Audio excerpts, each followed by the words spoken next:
নবী সাহাবাদের ওয়াজ করেন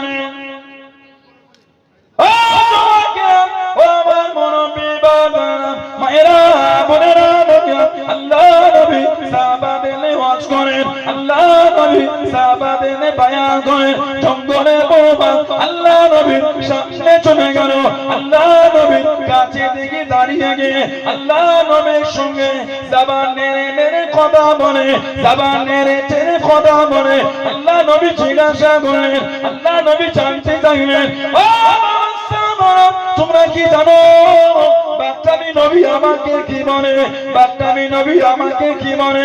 ইয়া রাসূলুল্লাহ হাবিবাল্লাহ, ইয়া রাসূলুল্লাহ হাবিবাল্লাহ, আল্লাহ পাকের নবী হুজুর বিয়াদি মাফ করুন, গুস্তাগিরা ক্ষমা করুন, বাগের ভাষা জানি না, বাগের ভাষা বুঝি না। আপনি আল্লাহ নবী, আপনি বাগের ভাষা জানেন, আল্লাহ নবী জানিয়ে দিয়েন, আল্লাহ নবী শুনিয়ে দিয়েন। ও বাকামি নবী আমাকে জানিয়ে দিল, ইয়া রাসূলুল্লাহ হাবিবাল্লাহ, ইয়া রাসূলুল্লাহ হাবিবাল্লাহ সাল্লাল্লাহু আলাইহি ওয়াসাল্লাম, হুজুর বিয়াদি মাফ করুন, আমরা আপনার সাহাবাদের জঙ্গলের মধ্যে তাদের বকরি পাল থেকে বকরি কলা নিয়ে চলে যায়, তাদের মনটা কষ্ট হয়, তাদের মনটা রাগ হয়। আপনি যদি মানা করে দেন আর আমরা নেব না, আল্লাহ নবী জানিয়ে দিয়ে, ও তোমরা তাদের নিয়ে কি বলো? হুজুর আমাদের কোনো দুঃখ নাই, হুজুর আমাদের কোনো কষ্ট নাই, ওদের করে জানিয়ে না আমাদের বকরির পাল থেকে বকরি নিয়ে গেলে আমাদের কোনো কষ্ট নাই, আমাদের কোনো দুঃখ নাই। আল্লাহ নবী জঙ্গলে বাগে সাথে বাগে ভাষায় কথা বলতে, জোরে বলুন সুবহান, আর একটু জোরে বলুন সুবহান। বাগের সাথে বাগের ভাষায় নবী কথা বলতেন। কেন? নবী যে রাহমাতাল লিল আলামিন, গোটা আলামের জন্যই দয়া। হাদিস শরীফে এসেছে নবী পাকের একটা সাহাবীর উট খেপে গিয়েছে, ঘোড়া। নবী পাকে একটা সাহাবীর ঘোড়া খেপে গিয়েছে, কাছে যাওয়া যাচ্ছে না, গেলেই তারা তাকে কামড়াতে আসে। নবী পাক সাল্লাল্লাহু আলাইহি ওয়াসাল্লাম, হুজুর ঘোড়াটা খেপে গিয়েছে। নবী বললেন টুকটুক করে যান। সাহাবা বলছে হুজুর যাবেন না, হুজুর তারা কাটা। নবী বলে তুমি থামো।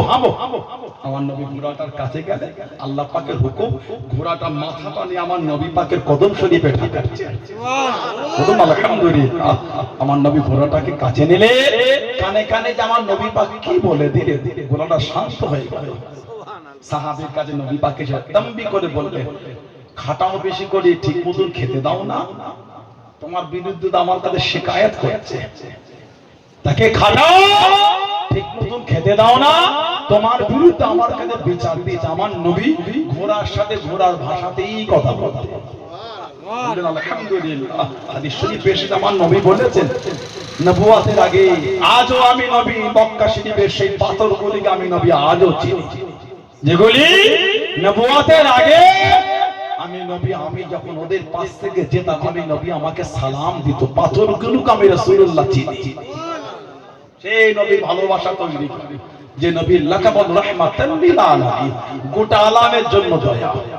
এতটাই রহমতের নবী, নবীর তলোয়ার দ্বারা জীবন করে দিন নবী কাউকে মারেন। রহমতের নবী আমার মারতে পারে, ওজন্য আল্লাহ আমার নবীর হয়ে ফেরেশতাদের পাঠাতেন যুদ্ধ করার জন্য। ইসলামের প্রথম যুদ্ধ দ্বিতীয় হিজরি বদরের যুদ্ধে, বদর ইসলামের প্রথম যুদ্ধ দ্বিতীয় হিজরি বদর। আমার নবী একদিকে হযরত জিবরাইল আলাইহিস সালাম, একদিকে হযরত মিকাইল আলাইহিস সালাম সাদা পোশাক পরে পাকে দুদিকে দাঁড়িয়ে নবীর হয়ে যুদ্ধ করছে। আমার নবী তলোয়ার দিয়ে আল্লাহ কাউকে মারান। কেন? নবীকে আল্লাহ রাহমাতাল লিল আলামিন করেছেন। জোরে বলো, বললেন আলহামদুলিল্লাহ। এতটাই নবী রহমতের নবী, এতটাই নবী দয়ার নবী।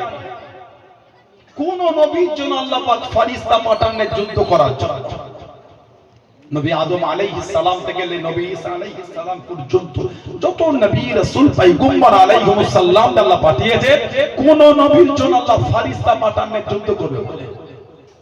আমার নবীর জন্য আল্লাহ পাক ফেরেশতা পাঠাচ্ছেন, যুদ্ধ করবে নবীর হয়ে। জোরে বলুন, ফেরেশতাদের কাজে রাস্তা পাহারা দেওয়া।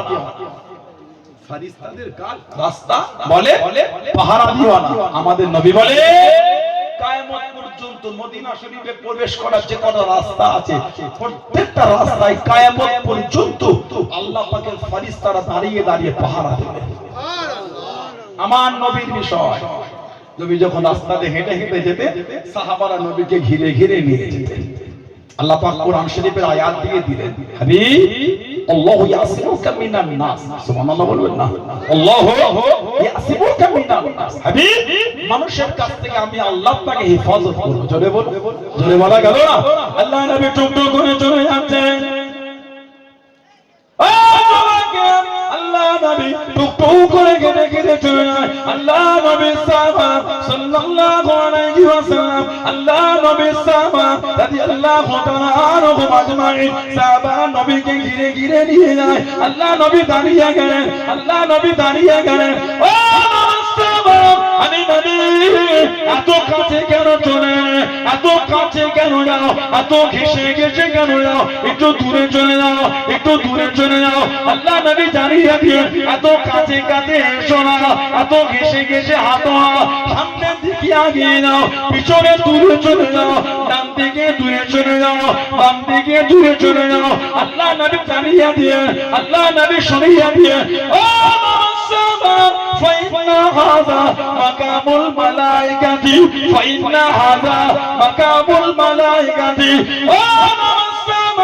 আমি নবী সাল্লাল্লাহু আলাইহি ওয়াসাল্লাম আমার কাছে জায়গাটা হলো আল্লাহ পাকের ফেরেশতাদের জায়গা। জোরে বলুন সুবহান, আর একটু জোরে বলুন সুবহান। আল্লাহ নবী টুকটুক করে যখন চলে যাবে, আল্লাহ পাকের ফেরেশতা আল্লাহ নবীকে চতুর্দিক থেকে ঘিরে আল্লাহ নবীর সঙ্গে হেঁটে হেঁটে যেতে। জোরে বলুন সুবহান, আর একটু জোরে বলুন সুবহান। এত কাছে সাহাবা আসতেন, এত ঘেঁষে ঘেঁষে যেতেন। নবী পাক সাল্লাল্লাহু আলাইহি ওয়াসাল্লাম দাঁড়িয়ে তানবীহ করতেন, এত কাছে না, দূরে যাও। সামনে এত কাছে, পিছনে কাছে, ডান দিকে বাঁ দিকে, এত কাছে আমার এসো না।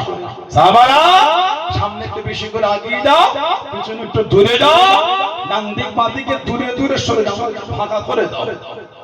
কেন জানো? ফাইন্না হাযা মাকামুল মালাইকাতি, নিশ্চয়ই এই জায়গাটা হলো আল্লাহ পাকের ফেরেশতাদের জায়গা। সুবহানাল্লাহ বললেন। আমার নবী পাকে চতুর্দিক থেকে ফেরেশতারা আমাদের নবীকে ঘিরে হেঁটে হেঁটে যেত। বলবেন না সুবহানাল্লাহ?